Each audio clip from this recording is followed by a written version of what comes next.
Thank you for your attention.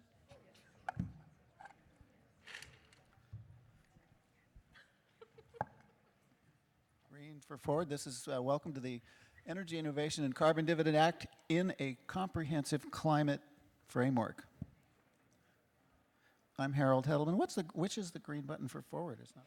Oh, that one. Okay. There we go. I'm Harold Edelman, co-founder of Business Climate Leaders, which is a CCL action team, which means you can join us on CCL Community.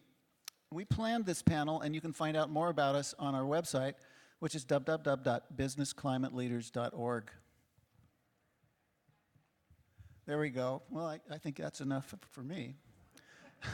So here we are, working to enact a carbon price that will help leave our children the kind of climate we were given by our parents. We're working for a livable planet with a livable, restored climate. And I said help because even if after all your lobbying tomorrow, which I am sure will be fantastic, even after that, if Congress passes and then overturns a presidential veto of the EICDA, we won't be done. A carbon price by itself can't do it all. The EICDA won't pay for a new electric power grid or for farmers to farm carbon or for direct capture of CO2 from the atmosphere or many other things that we need to happen on the way to a livable, restored climate. This begs some questions for us. What is life after a carbon tax? What can we do now before a carbon tax is enacted? What other policies do we need to help every sector of the economy decarbonize? In Canada, the Pan-Canadian framework, which includes carbon pricing, is an example of a framework. So we might ask, what should a US framework look like? This is not an academic question because first of all, we need a plan soon. And second, finally, climate is a central issue now in US politics. Our time for success is approaching. Just look at what's happening. The Green New Deal has galvanized climate discussions. The media is covering climate like never before, and we have presidential candidates almost daily coming out with new climate promises and plans. A lot of politicians have recognized, in addition to being essential, acting on climate is now a winning issue for them. This spring, Congressman Scott Peters posted a climate playbook listing some 50 pieces of pending climate legislation. Given all this, it seems like we're closer than ever to being able to make progress, but it won't happen all at once. Each chunk of legislation in our framework has to find the moment when its reason for being is recognized and its political stars are aligned. For the EICDA, let's hope that's tomorrow, thanks to you. But whenever, between now and then, legislators, NGOs, and the business community need to consider the kinds of ideas and solutions we'll discuss. And out of that discourse, we can create a comprehensive climate framework. Let's not repeat the mistake of the repeal and replace politicians who in 2016 took control of all three branches of government, but they didn't have a plan to move forward on healthcare. We want to be ready. So let's get started. Believe me, we have an extraordinary panel. Our moderator is Christina DeConcini, Director of Government Affairs for the World Resources Institute. She oversees WRI's strategy on climate change and energy and represents WRI in high-level initiatives with corporate leaders. She led WRI's work on building climate resilience. And prior to WRI, Christina spent 2 decades advocating for the rights of immigrants and refugees, serving as National Director of Policy and Advocacy for several national organizations. Chris Adamo is Vice President at Danone North America for Federal and Industry Affairs, assisting the world's largest B Corp with strengthening the role of business in driving social and environmental good for all. Prior to that, Chris spent over a decade at the highest levels of the federal government working on issues related to agriculture, environment, and nutrition, and recently was the Chief of Staff for President Obama's White House Council on Environmental Quality. In 2017, he was a senior fellow at the National Wildlife Federation advising on sustainable agriculture, climate change, natural resources, and water. In addition to a law degree, Chris has degrees in economics and business. Katie Ott is the Director of Federal Government Affairs at Exelon. She's responsible for monitoring, analyzing, and advocating on energy, environment, and climate policy, as well as environmental rulemaking. Previously, Katie was a senior legislative assistant to Congressman Mike Doyle of Pennsylvania, where she covered his Energy and Commerce Committee portfolio, focusing on energy and environmental policy. In 2011, Katie was chosen as a Bertelsmann Foundation Energy Fellow, and the focus of that program was increasing cooperation between the European Parliament and the US Congress. And finally, last but not least, Janet Peace is the Senior VP of Policy and Business Strategy at the Center for Climate and Energy Solutions, C2ES. She manages some of the center's domestic policy work, its work on climate resilience, and its engagement with the business community, including C2ES's Business Environmental Leadership Council, BELC, the largest US-based association of companies devoted to climate-related policy and corporate strategies, all of whom, by the way, support a price on carbon. Dr. Peace brings more than 25 years and a wide spectrum of experience on environmental issues to her work at C2ES. She has a PhD and a Master's of Science in Economics and an undergraduate degree in geology. So these are really amazing panelists, and we really are so appreciative of you being here.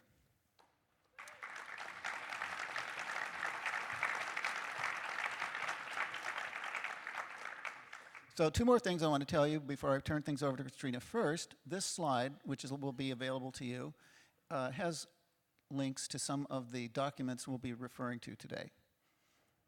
The second thing I want to tell you about is that I'm very pleased to announce that I'm helping launch or relaunch a new CCL action team focused on climate restoration, and feel free to contact me afterwards if you're interested.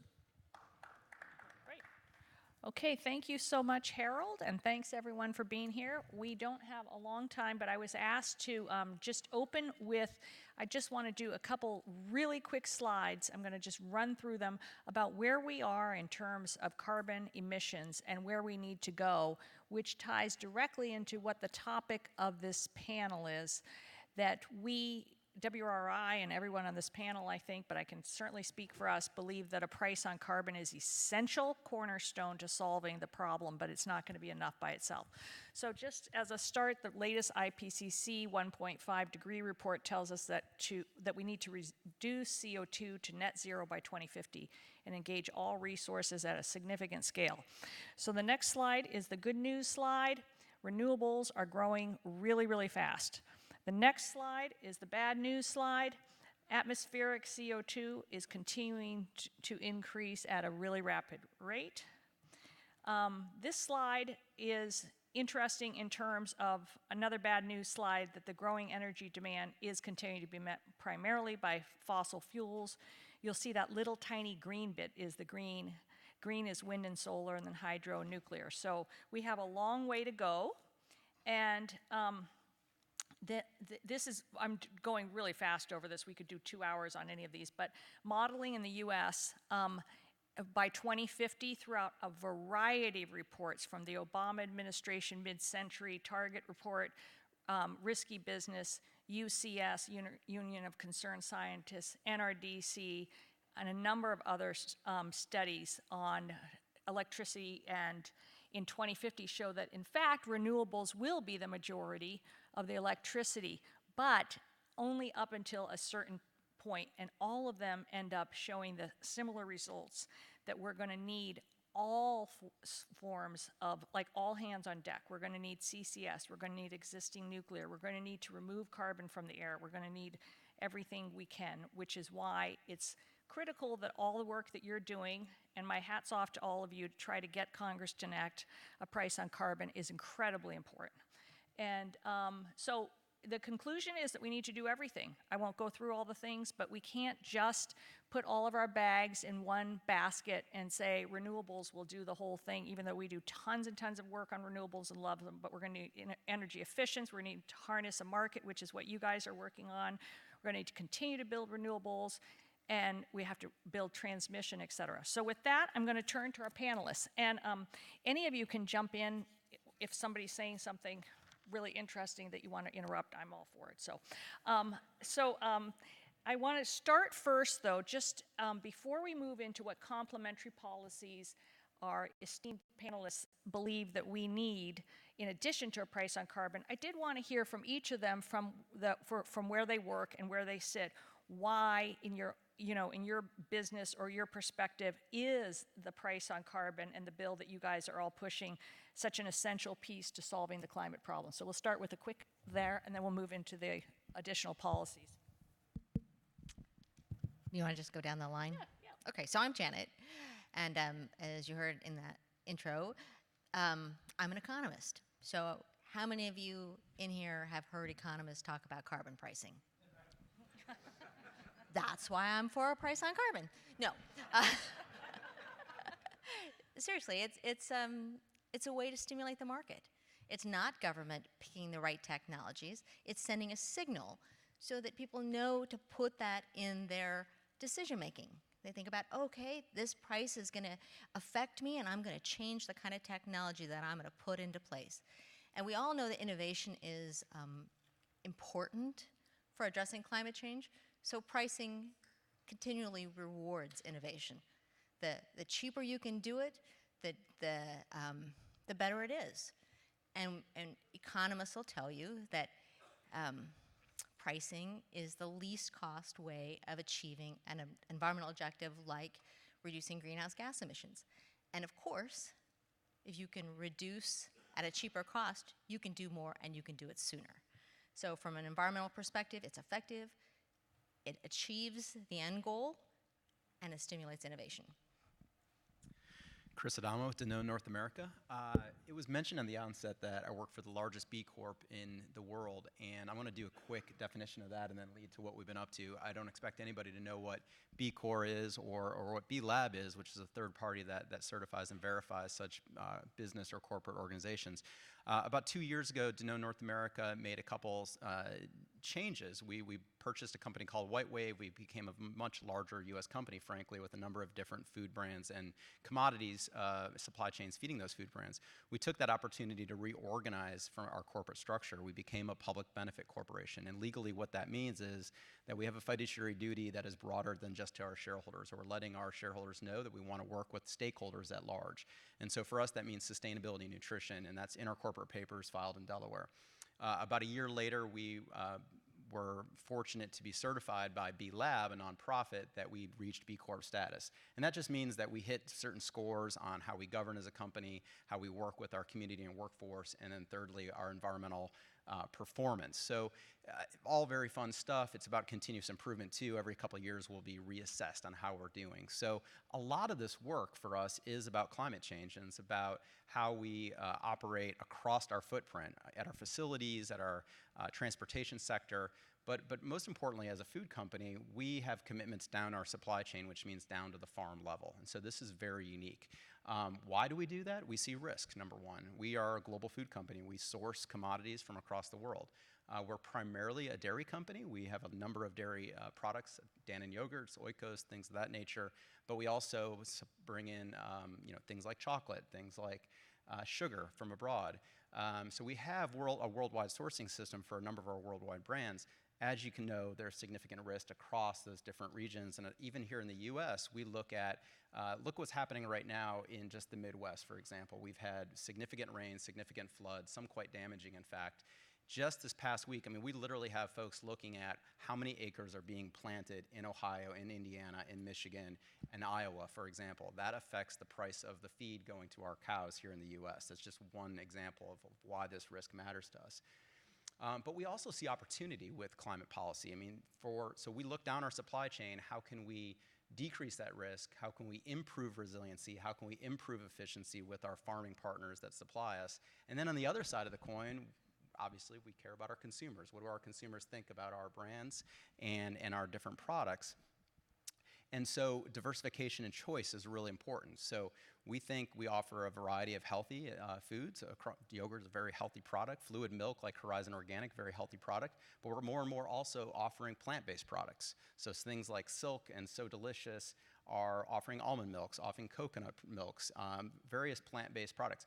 We think both have a very sustainable place in most consumers' refrigerators or cabinets, but choice and innovation really are opportunities here, and climate is often a driving factor for us in thinking about what new products we want to offer. So a number of different ways that we as a food company look at the climate risk, but also climate opportunity. Finally, I'm Katie Ott with Exelon Corporation. I just want to make sure I say this right at the outset. Thank you for what you're doing. Thank you for being here.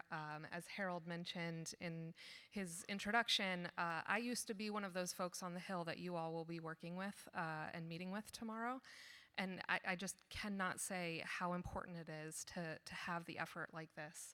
It really is extraordinarily impactful. So thank you all for taking time out of your lives to come do this. And in answer to your question, Christina, I think I'll just tell you a little bit about Exelon, and I think it'll become pretty apparent why we support a price on carbon. Exelon is a large energy company. We're sitting right in the middle of the power sector. That's our main business line. So we own and operate 32,000 megawatts. We have the cleanest, lowest emitting fleet of the top 20 power generators in the country. We produce 1 of every 9 clean electrons that is put on the grid in the United States. We have the lowest carbon emissions rate of any other energy supplier. And this is due in no small part to conscious decisions that the company made way back when the company was formed. We made decisions to invest significantly in our nuclear fleet and in renewables and in some natural gas as well, and completely divested of all coal. We also own a company called Constellation that provides retail energy contracts. So when you hear about renewables contracts for a lot of corporate businesses that are interested in pursuing some of these, our Constellation business line sets up a lot of those contracts. So we have companies like Starbucks and McCormick, the spice company. They do a lot of their renewable procurement through our Constellation business. And finally, we own 6 utilities across the United States. So these are what we call T&D utilities, transmission and distribution. And those 6 utilities are in primarily metropolitan areas, Chicago, Baltimore, Philadelphia, here in Washington, D.C., Southern New Jersey, and Delaware. So that's Exelon in a very, very brief nutshell. And so you can see why we've been supporting climate policies for a very, very long time. We've arrived at sort of the same determination that Janet was talking about, which is this is the fastest, most efficient way to get to the clean fleet that we want. But we also acknowledge that there are other policies that need to be enacted and worked on, and we support lots of climate policies that are before the Congress right now. But a price on carbon is something that we think, especially in the bill that you all are here working on, that's refunded to customers through a dividend, that really gives us the greatest impact to our clean energy fleet, while addressing utility customers' needs as well and making sure that they're not disproportionately impacted. Thank you all. So I always think, first of all, I want to say thank you to all of you too, but I think it's really useful for when you're going to make a case before somebody in a congressional office about, you obviously know for yourself why a price on carbon is so important, but it's great to hear from businesses, economists, et cetera. So the next question is really getting at what this panel is really about, and that is to ask each of the panelists to talk about some of the additional policies that they view are essential to getting to getting emissions reduced at the right rate that we need, and particularly I wanted to. Janet, if you can make sure you touch on some of the difficult to abate sectors and explain why we need additional policies. Chris, whatever you want to talk about on land sector or anything else. And Katie, the one thing that you just said that if anybody else wants to pick up on is it's terrific if any of you want to talk about any things that are currently pending in Congress, like you mentioned, simply because it will make all of you a lot more informed if you're able to say, well, yes, I know about this storage bill, and that would obviously be an additional thing we need. So with that, we'll go down the row, but anybody can jump in if they want to add on something. Well, I'm going to add on that I think it's amazing that you guys are here. And, when you go to the Hill, they're like, as an economist, they're like, oh, yeah, don't talk about elasticity to me. But they want to hear from you. They want to know why you're volunteering your time, why you're here. And I think you can be so impactful on this topic. And now to get to your question, because I want to make sure I add to my thanks. So there are a lot more market failures than just this externality we call carbon pollution. So strictly from an economic perspective, we need other policies. We can't just do it with a carbon price. It just is not going to be enough. For example, we need innovation and we need new technologies. Well, there are market failures with technology that you need other policies to address. There are political economy issues. For example, if the carbon price is too high, we're not going to be able to get it through Congress. And we'll get a lot of pushback. So putting a price that incentivizes us to switch our cars, that would require a really high price. A different policy, like CAFE, can be market-based, not as part of a carbon tax or a carbon price, achieve the same objective without the same kind of pushback you might get with a super high carbon price. Carbon price really needs to be durable. Policy needs to stay. We can't have one that's on again, off again, as Harold was saying, because that really doesn't provide an incentive for my friends over here to be able to invest in those new technologies. If you don't know what's going to happen in the future, why are you going to put that money into a piece of technology or into a facility that's going to last multiple years? You have a lot of uncertainty. So durability is super important. So policies that fix market failures, whether they are like technology or like buildings, for example.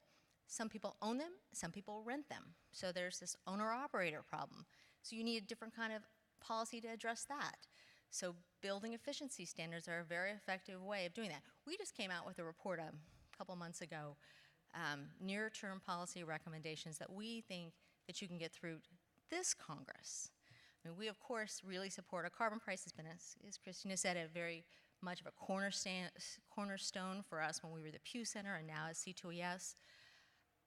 But there's some things that you can get done now because we don't think that I mean, hopefully you can be very effective tomorrow and get these guys to push it through. But on the off chance it doesn't work, there are some things that can happen today, even as you set the foundation for next time.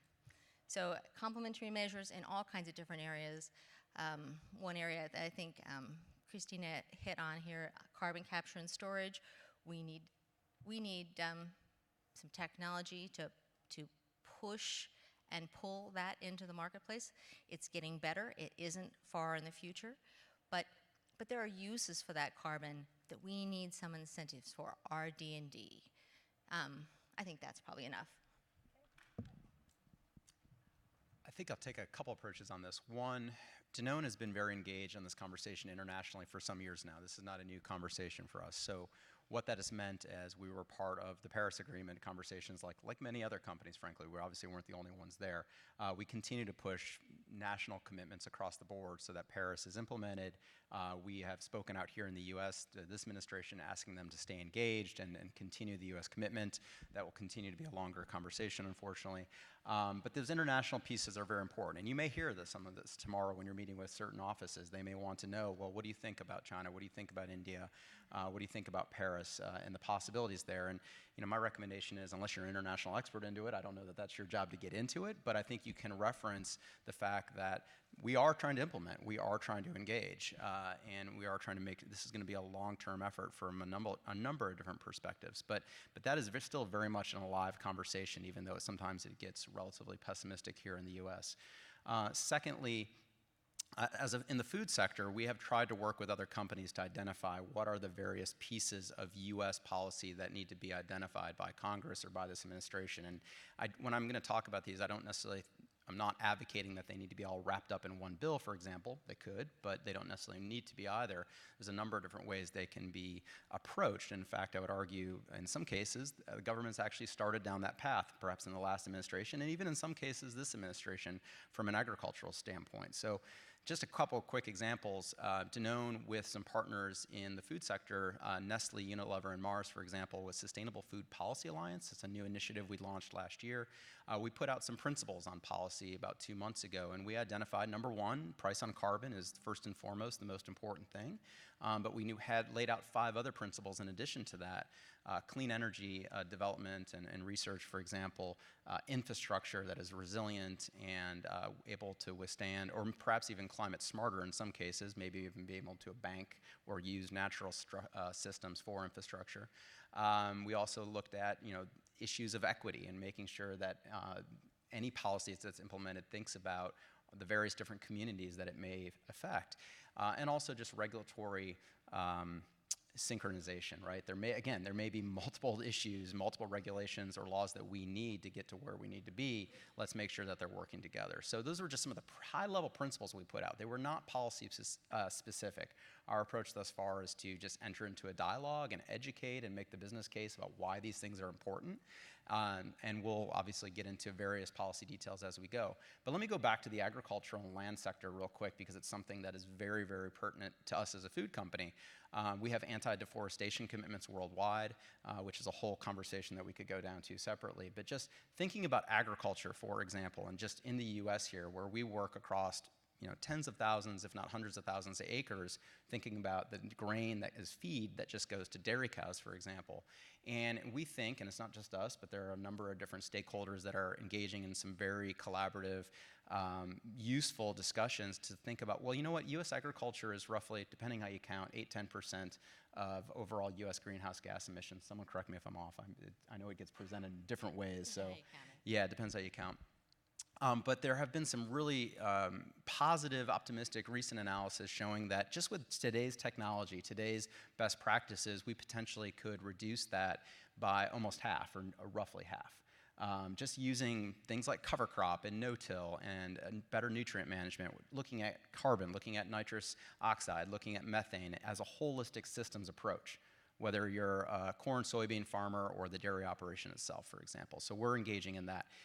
Looking at some futuristic options that are being researched and starting to pilot, we think we might even become a carbon net zero bank here in the US from a US agricultural perspective. At least we think that's something to shoot for. Whether it's achievable or not remains to be seen, but that could be a long-term 2050 play. So what does that mean for policy? Very, very high level. Research is still needed. We're doing some decent research right now across our land grants, across the Department of Agriculture. Some significant investments have been started over the last 5 to 6 years. We have climate hubs across, I believe it's 6 universities right now in the US. There could be some improvements. Funding is always going to be short. We always need more funding. Probably some better coordination amongst that research in order to identify what is low-hanging fruit, what are the long-term priorities that we can be shooting for, and frankly, getting some of it applied, actually engaged in pilots is always a struggle. We work with Cornell, for example, to use them as our scientific basis when we're talking to our farms. We have a soil health pilot that we have about, at the end of this year, we'll have in the neighborhood of 43,000 acres enrolled in that pilot, where we're doing benchmarking and we're starting to do interventions on those acres to track and monitor and verify what the greenhouse gas impact is. So thinking again, just research overall, data management, data collection, data modeling at agriculture is very important. These are dynamic systems. They fluctuate a great deal. It's just taking those holistic approaches on a corn soybean farm, say where I'm from in southern Michigan, versus that same type of operation in Iowa, you may have different impacts based on climate, based on soil type. These are very dynamic systems. So data collection, data management, modeling improvements are needed still to get that confidence and precision that we want in measuring. And then finally, incentive to farms. Even when we make the case to our farms that there's a long-term benefit to doing these activities, it's still a short-term cost to them. So how do we get over that short-term cost in order to realize that long-term benefit to both the farm and to companies like us? We're still proving that out, and that really gets back to the data. We're making the case, we're developing the proof points. The US government is doing that more with us, and not just us, but there are other companies, other nonprofits engaged, a whole host of actors across the country on the ag side, but there still could be some help from a policy perspective to really corral this and frankly amplify and scale it up larger. So while I've been sitting here, I just jotted down a quick list of the policies that I have been up on the Hill talking about in the last month or so. And this is not an exhaustive list, but just to give you an example of the many policies that are being considered right now on Capitol Hill that are not a straight price on carbon, but have a lot of beneficial impacts. There's a storage ITC, so this is a part of the tax code that would apply a tax credit to battery storage technologies. There's a nuclear ITC. There's clean energy standards. There, in the transportation sector, there's an electric vehicle credit and CAFE standards that were mentioned earlier. Building and appliance efficiencies, weatherization policies, and of course, innovation and R&D. So that's just what's been going on in the last couple months that I've been up on the Hill talking about with different members and different staffers. But I really just want to focus on two that I haven't even mentioned yet that are very important to Exelon and something that we're spending a lot of time on in addition to our advocacy for a price on carbon. One is to stem the premature retirement of our nuclear power fleet in the country. Two is to really focus in on climate resiliency policies. So the first of those, the loss of our nuclear fleet. Obviously, Exelon owns a large portion of that in commercial markets. There's lots of policies impacting that that we can talk about. That's flooding of cheap natural gas into the markets is affecting the economics of some of these plants and other similar programs. But at the end of the day, we're ending up with a good portion of our nuclear fleet that is what we call, quote unquote, at risk. And this is at risk of premature retirement. So nuclear plants are licensed for a certain amount of time, right? You have to go to the NRC, get your operating license, and you do that for a certain number of years. Most of these plants that we own are licensed, which means the NRC has certified them for safe and secure operations through almost the mid-2030s, couple-year difference for each of our plants. What's happening is that we're announcing the retirement and the closure of some of these plants today, even though they are perfectly fine and safe to operate until well into the 2030s. So a third-party report from a group called Scott Madden just put out a report that says across the country, the at-risk premature retirement of our nuclear fleet will be 47% of all carbon-free resources in the United States. So that turns into what we call a give back of about a third of vehicles on the road today as far as carbon emissions are concerned. So it's the equivalent of about 100 million cars. So if those plants actually do shut down, you're getting the carbon emission give back equivalent of about a third of the vehicle fleet that's on the road today. So even under NREL's most rosy predictions for renewable build out that we hope will happen in this country, we're not even going to be treading water when it comes to carbon emission reduction in this country. To bring it a little bit closer to home, in the power market that we operate in, which is PJM, recently there have been some of these announcements of closure of these at-risk plants in Pennsylvania and Ohio. It's about 4 plants in total.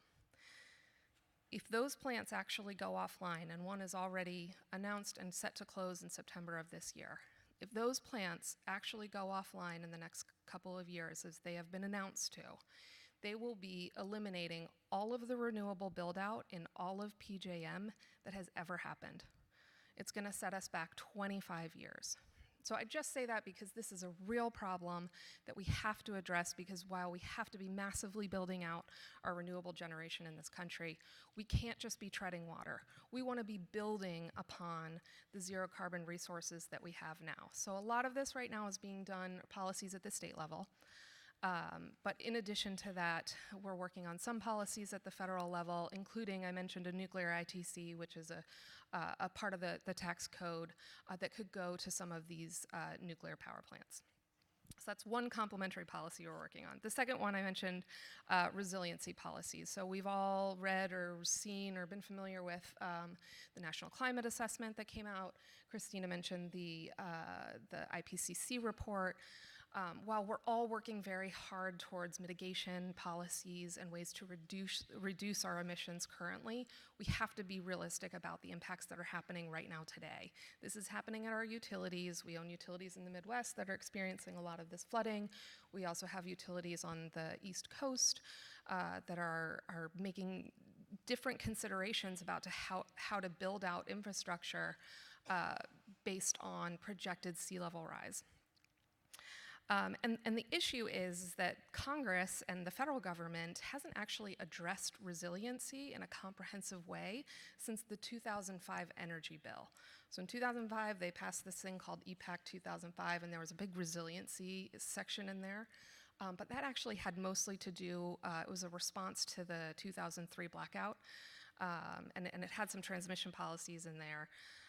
But there hasn't been really a comprehensive federal response on climate resiliency since then. Lots of different agencies within the federal government have looked at resiliency and have proposed different policies, but nothing comprehensive. In fact, if you go look through what's out there today, you'll see that 16 different agencies, federal agencies, have addressed resiliency, each with a different definition of resiliency.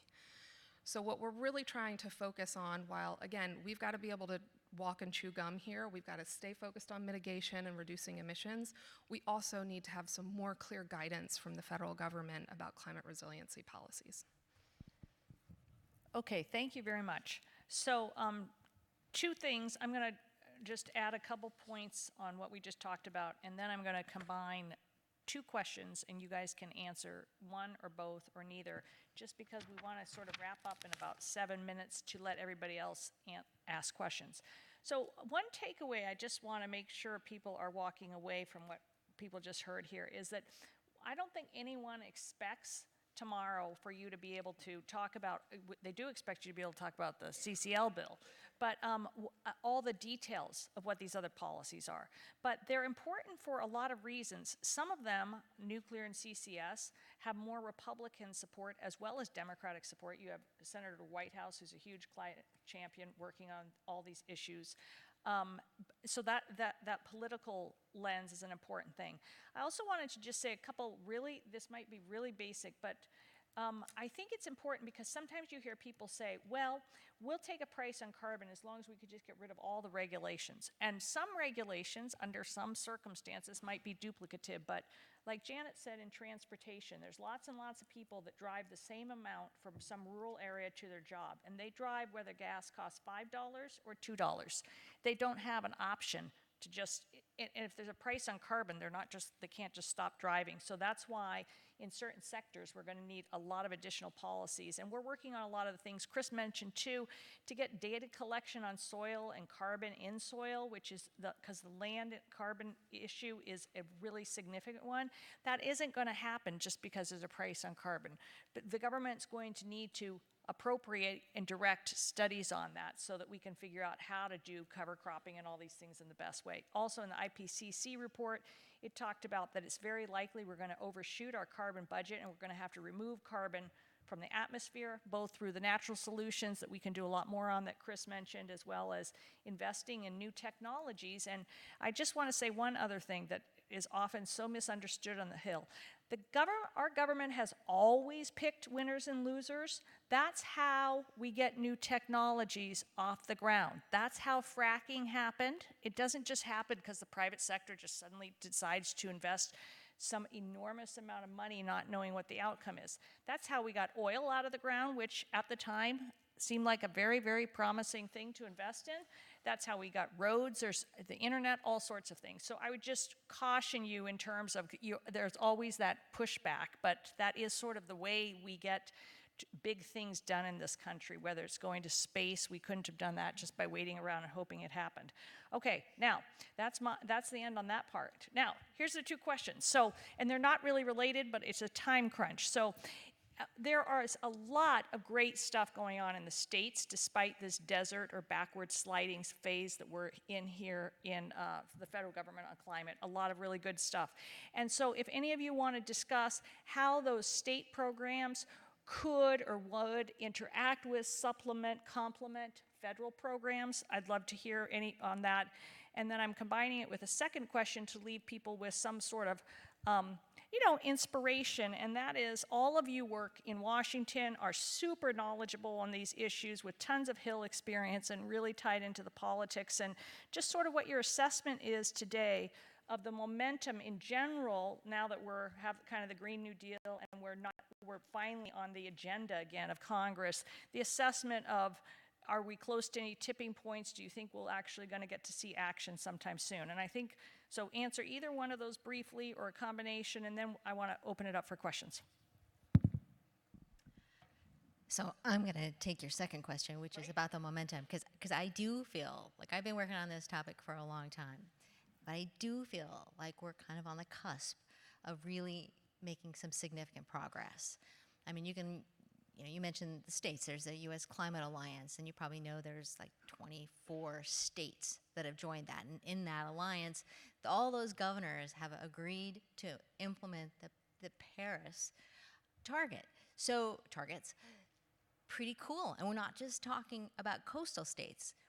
Pennsylvania, North Carolina, Nevada, Minnesota, so that's very cool. You've got the U.S. Chamber of Commerce, who has not been a super friend of us that have worked on climate change for a while. And still isn't. But they did issue a statement, and it said, inaction is not an option. I like seeing that. The National Association of Manufacturers, similarly, positive on taking action on climate change. We've got Republicans putting their names on bills. We haven't seen that since the last major push on a comprehensive climate bill. So I actually think we are on the cusp. Again, hopefully you can make some progress tomorrow. You go. But setting that foundation, I think there's a lot of momentum, and I do think the time is right for you guys to be up there. And I think we have some promising outlooks in the not too distant future. Let's hope. I'm just going to quickly feed off that because I worked in Congress back during the last debate, 2008, 2010 roughly, and we spun a lot. We did. I think we met during that point. And we were optimistic, especially when President Obama came into office, and there was a ton of energy, just a ton of optimism. It was a very exciting time, and then also a very disappointing time when it came crashing to an end. So we kind of experienced both ends of the spectrum of emotion. But looking back, which is now 10 plus years, it could not be more different right now in terms of the energy and atmosphere of the dialogue, of the debate. There are just so many new people and new interests and new voices at the table that did not exist, frankly, 10 years ago. You all being case in point. I wish you were around 10 years ago. It would have been a different conversation. The companies like the Danones of the world honestly weren't at the table, at least in the same way. So there may have been some examples of companies. I know Exelon was in some very really important corporate dialogues, but it wasn't the same as is right now. I mean, just 2 weeks ago, we had 75 plus companies in DC advocating for a price on carbon. That we were one. I mean, that just didn't happen 10 years ago. So to Jana's point, the list is long about the difference between now and 10 years ago. That doesn't mean it's going to happen. That doesn't mean it's a slam dunk, but it is a very different discussion.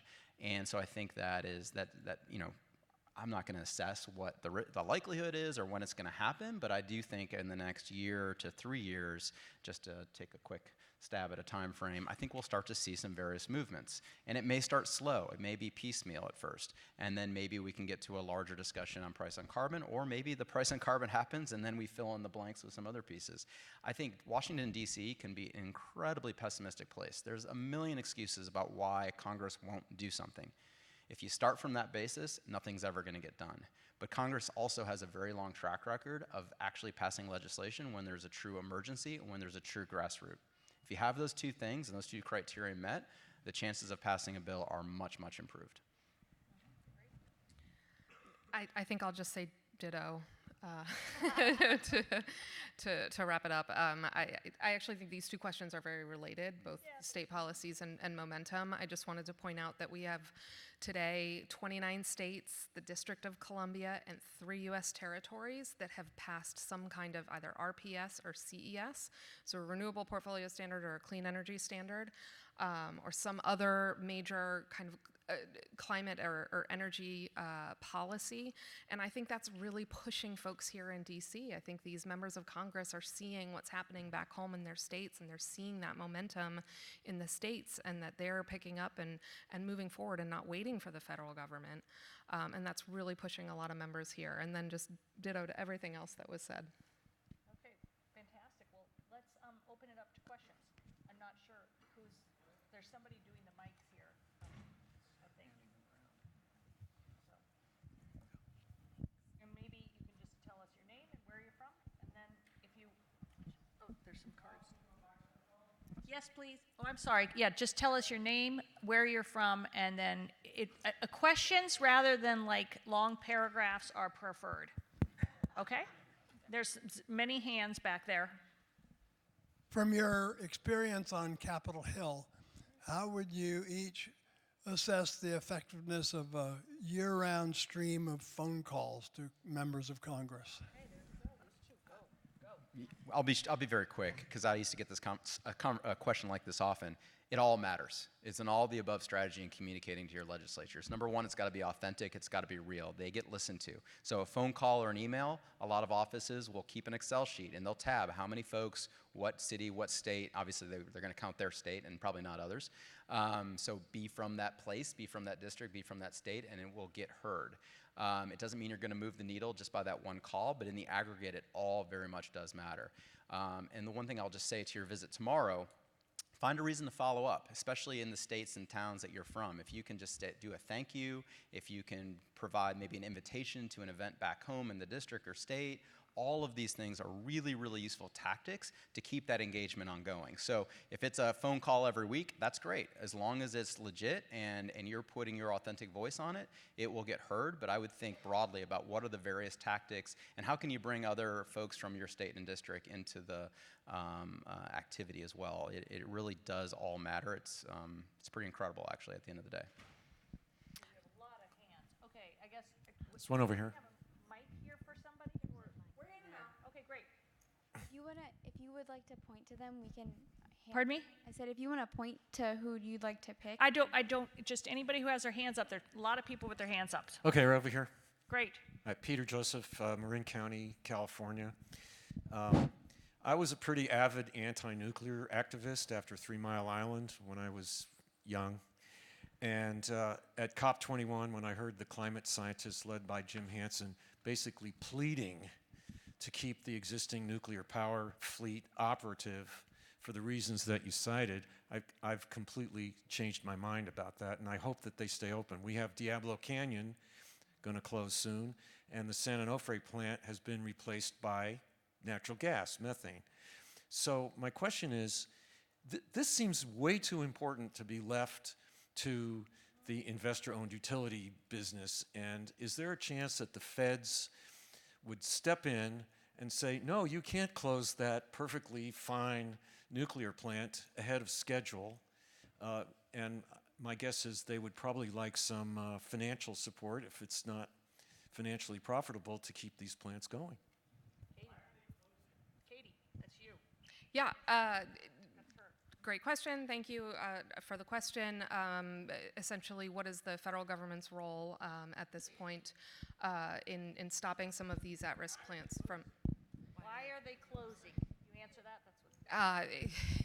It's a case-by-case basis. I mean, I can't answer that for every single plant that has announced, but I can say that, as I mentioned before, there's a certain number of aspects, including very low natural gas prices in these energy markets, including some policies that credit other zero-carbon resources but not nuclear, and then just some other kind of market attributes. But that's not a solid answer for every single plant has its own story. Anyway, as far as the federal question, yes, we think that there is a role for the federal government to play here. I mentioned the nuclear ITC. That would be a federal piece of legislation. It's actually modeled entirely after the solar ITC, which is a tax credit for that kind of zero carbon energy. That's just one of the ways, one example I can say that the federal government could get involved. Terrific. You want to hand the microphone to someone? Oh, you've got one there, sir. Great. Yeah, hi, George, George Kralovic from Annandale, Virginia. Building on what Peter said, we're hearing now more often that that renewables will not be enough and we'll need to accept existing nuclear to meet the needed reductions on the scale we have to reduce. But on the other hand, that most of these estimates, while that's encouraging, that we might stop shutting down plants that are perfectly good, that won't be enough. That we will need, because of the huge growing demand in the emerging economies for energy, we'll need not only existing nuclear and to stop shutting down plants, but we'll need a massive buildup of nuclear. I challenge anybody to read a book just out by Joshua Goldstein and Stefan Quist, who recently presented at the American Association for the Advancement of Science the argument very convincingly that existing nuclear will not nearly be enough in addition to renewables, and that the demand for power by the emerging economies will require a massive buildup of new nuclear plants on a scale and a speed that was done in Sweden, and a scale and speed done in South Korea, and nearly done in France, where all three countries are nearly powered completely by clean nuclear. So can you comment on that? Anyone that's familiar with that argument in that book? Why don't you comment first? Okay. I think you may have answered part of your question there. I mean, we do need new advanced modular nuclear reactors. And there's a lot of cool technologies and a lot of people working on this. But one thing you didn't ask about is carbon capture, use, and storage. And so in addition to nuclear, there are some sectors of our economy, for example, steel, for example, cement, that we could electrify them, but that's really not going to be enough. We also need to be able to capture the CO2 that comes from the production process. So we're also going to need carbon capture, use, and storage. We need to protect the old nuclear. We need to get new nuclear. We need to get the cost down so that it is easier to compete, and we're going to need some incentive to do that, and we need carbon capture, use, and storage. So just to answer. I have a question. Yes. My name is Ron Marshall from Petoskey, Michigan. And my question is the use of seaweed for cattle in order to reduce methane.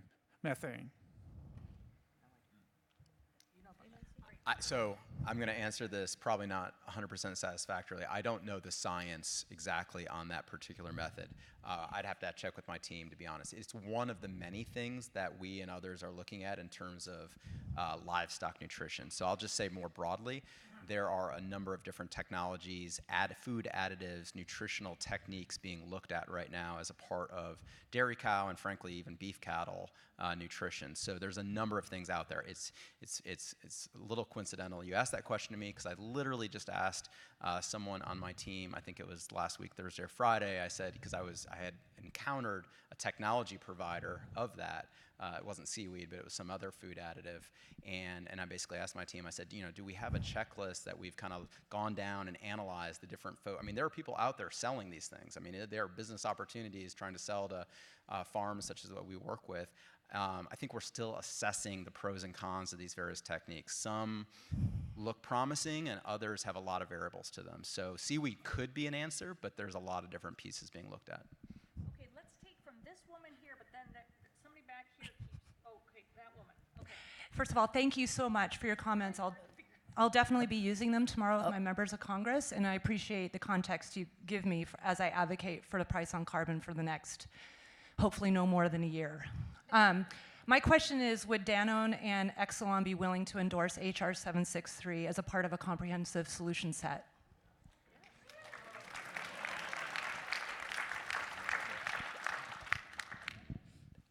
So I can say that we have endorsed a price on carbon in many different forms of legislation. And let me just say that I know it's important to endorse a specific bill with a specific bill number. I guarantee if tomorrow you're up on the Hill and you reference Exelon's support of a carbon price, there's going to be a lot of staffers who are very, very familiar with that. We absolutely have supported CCL's work. At this point, we understand that CCL wants to continue to be a grassroots organization, and that's absolutely appropriate and a great approach. But we have joined the CLC. There's a lot of C groups on this issue. the CLC is a business organization that supports a price on carbon. This is the one that's the $40 price on carbon that's also refunded through a dividend. The bill you're going to be up advocating for tomorrow is a $15 price on carbon that escalates at $10 a year. Essentially, the two bills kind of get at the same place. So we've... No, they don't. And I look forward to being educated on that later. Okay. So I want to. We've been asked for our endorsement on that bill and have provided it. Can I jump in just real quick? So one thing I've noticed on the Hill is these bills change, and I think the CCL bill is amazing, but next week there'll be a different carbon pricing bill, and you want to make sure that you're not dissing every other bill that comes up because they are going to change. So that's my one piece of advice. And from a Danone perspective, I mean, we're happy to keep talking about this and learn about this bill. Frankly, we do need to learn about this bill more.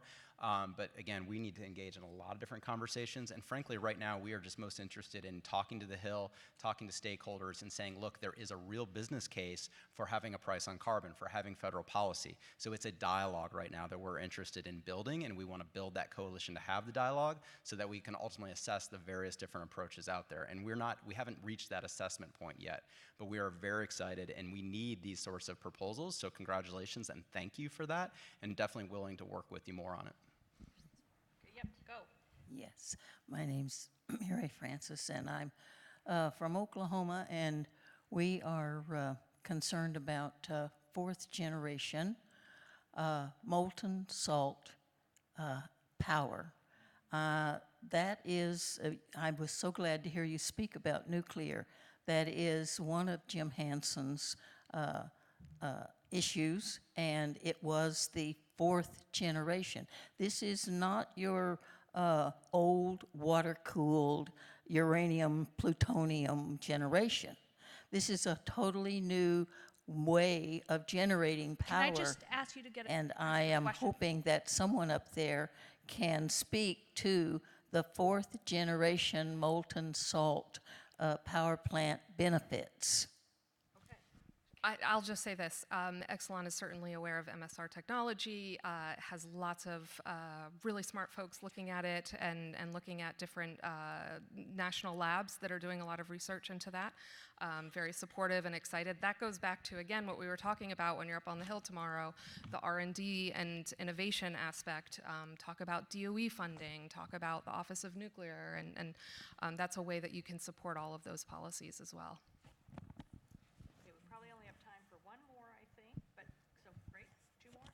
Can you hear me? Oh, can hear me. Warren Beaton, Northern Virginia, Haymarket. Going back to the nuclear question for a moment. Assuming carbon fee and dividend is put into legislation, or carbon price of some type is put into legislation soon, first of all, two questions. How permanent is the nuclear shutdowns, and what basis do they have for being reinstated if the carbon price when the carbon price gets high enough? And what kind of a higher price is needed to make them economical? Thanks, all great questions. There are certainly things that we've discussed. The sooner the better as far as advocating for a national price on carbon. As far as your question about can these things be brought back, the answer is no. As soon as a nuclear plant is shut down, it immediately goes into a decommissioning process, which is completely overseen by the NRC, as it should be, and there's an entire process for that. But it's unlike a gas or a coal plant that you can do this thing called mothballing, where you turn it off for a couple years and maybe wait for prices to come back. You can't do that with a nuclear plant. So it's fundamentally different, and it really just speaks to the urgency of everything that you all are doing here. Can I just add one little piece to that? Everybody always asks, what's the price? But you know, if you're an investor, you don't need to know exactly what today's price is. You need to know in the future that price is going to go up so that you have some certainty about what you're going to invest in. Because those plants, Katie, how long do those plants last? Oh, 40, 50, 60. They last a long time. So it doesn't have to be today's price, that $15 escalating at a predictable rate. There you go. Okay, Okay, we're going to do one more? Okay, that's the last one. So I feel very fortunate to live in an area where we have nuclear as our primary electricity source. So we already have a 91% fossil fuel-free electric grid, which means that our emissions come primarily from heating our buildings and transportation. So the idea of beneficial electrification is really a priority for us, but it's something that most people have never heard of and don't have a clue about. So do you have any suggestions for policies that could promote beneficial electrification? I have a lot, but I feel like I've been talking a lot, so I want to give an opportunity. So here's what I say about beneficial electrification, obviously, something that we're very focused on as well.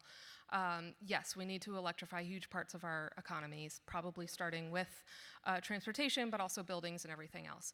Here's the trick and how I explain it on Capitol Hill. Sometimes we'll have some pushback on beneficial electrification because people say, well, wait a minute, aren't you just plugging into a dirty grid? Is that really what you want to be doing? No, of course not. But we don't have the luxury of waiting anymore to get these electrification policies after we clean our grid. So they need to be happening at the same time. So I like to say, as you've got your carbon emissions from your power sector coming down, you've got to have your electrification policies building up at the same time. And there's going to be a point where it starts to all make sense, but we just don't have the luxury anymore to wait until we completely decarbonize the power sector to then start on these electrification policies. So as far as advocacy tomorrow, I would encourage you to remind folks that we need to be working on these things at the same time. Okay, great. Thank you so much to all our panelists, but mostly thank you to all of you, really, for